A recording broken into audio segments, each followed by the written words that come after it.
Now that we have found the displacement function of a beam element, let's move on to find its stiffness matrix. So we defined this third order polynomial for the displacement function of a beam, and we found C1, C2, C3, and C4 coefficients. And we also had these equations. M is equal to EI times the second derivative of V, displacement function, with respect to x, which is equal to EI times 6C1x plus 2C2. And then shear forces, or V, is equal to EI times third derivative of V with respect to x, which gives me EI times dC1, or 6C1. And then also had C1 and C2 in terms of d1y, d2y, phi1z, and phi2z. That would be placed here, here, and here. Now, M and V would give me the moments and the forces, or the shear forces, at each node, respectively. So what these two equations mean is that I can find the relationship between moments and the phis, let me just write that, and as well as forces and the d's, and displacements, basically. So at x equals 0, V naught is equal to F1y, and it's equal to EI times C1, or 6C1 plus, or basically just C1, 6C1 that we found from this equation, right? So EI times 6C1, place it in here, and VL is equal to minus F2y1, and that's because F2y is in that direction, in the positive y direction, whereas V2 is in the negative direction. That's why we put that negative sign there, and what that means is that negative F2y is equal to EI times 6C1. Again, this is EI times 6C1.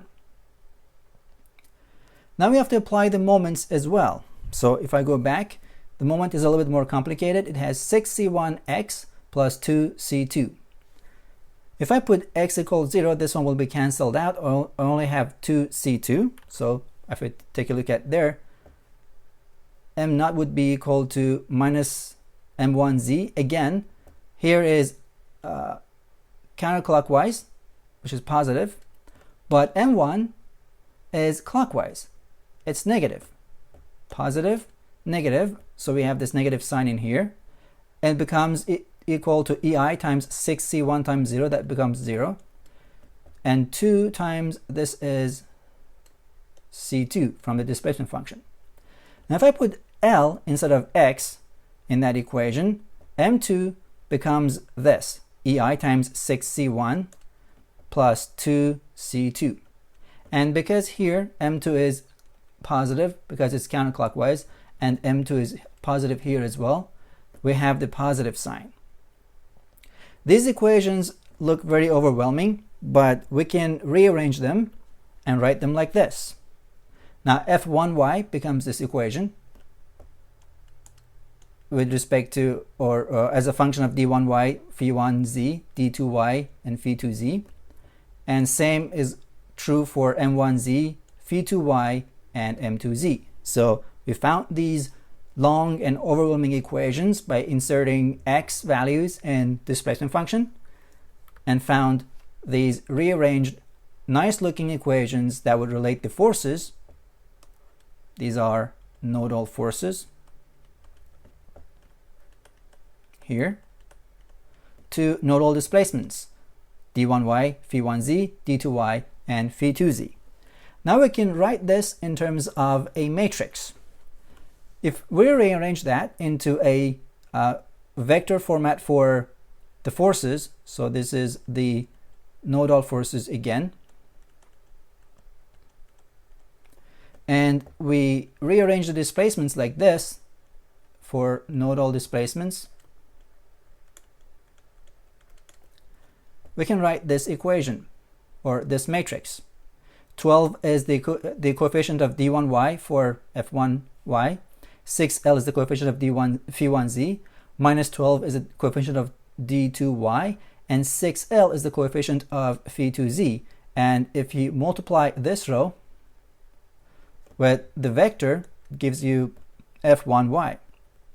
If you multiply the second row of this matrix with this vector, it gives you m1z, so on and so forth. And this is the stiffness matrix of a beam element in local coordinate system. However, we usually write the local and global coordinate system of a beam in the same direction. So let me change the color of my pen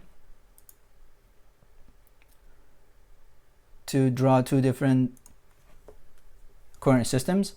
Let's assume that this is the local coordinate system, and also let's draw the y for that. I can also draw the global coordinate system. Let's draw it with green or this darker blue and put it exactly here. So this is y and this is x. If that is happening, then I can write that the local coordinate or local stiffness matrix of a beam element is equal to its global stiffness matrix. However, if like a truss element, they were different with an angle theta, then I would have to find the transformation matrix and find the stiffness matrix in the new global coordinate system. So we found the stiffness matrix of a beam. We can move on to solve some problems with this.